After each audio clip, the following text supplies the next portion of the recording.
Hello, my name is Dan, and I'm an elder at Fremont. Today's devotion is going to be on Psalm 10. Very often, people ask, if there's a God, why does he allow evil to run rampant in the world? And in this psalm, David asks pretty much the same question.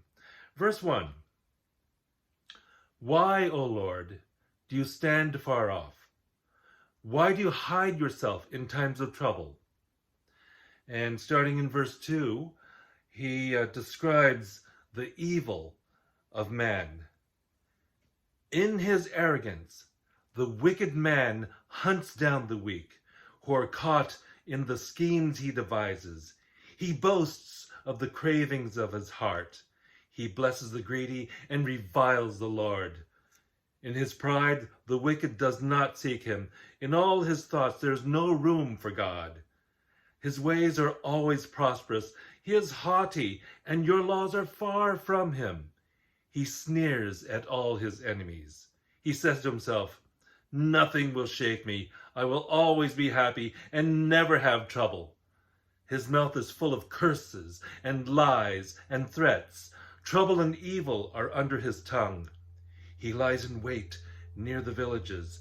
From ambush, he murders the innocent, waiting in secret for his victims.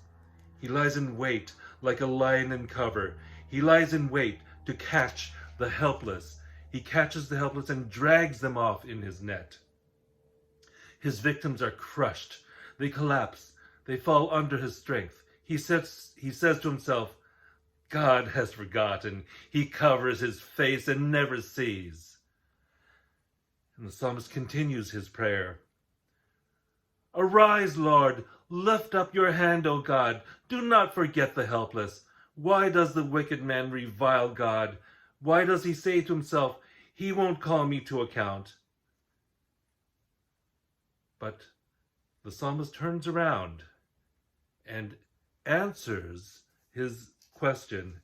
In fact, his answer in verse 14 negates his original question in verse 1.